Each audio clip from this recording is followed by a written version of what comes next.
I'm going to get shot for even saying it, is anti-monopolistic breaking up of companies.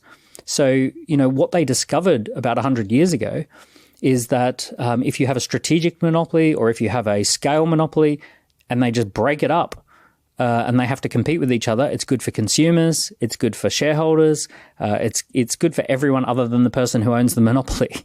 So Amazon, you could argue, has a strategic monopoly.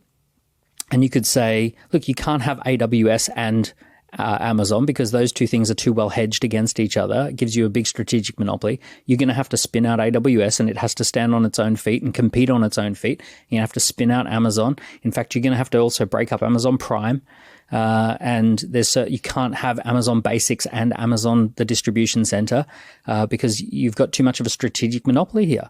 Those things have to compete on their own merits, not based upon your strategic monopoly.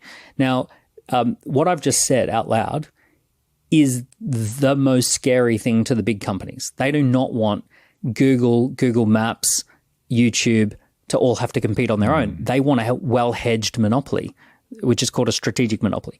They love the idea that these things offset each other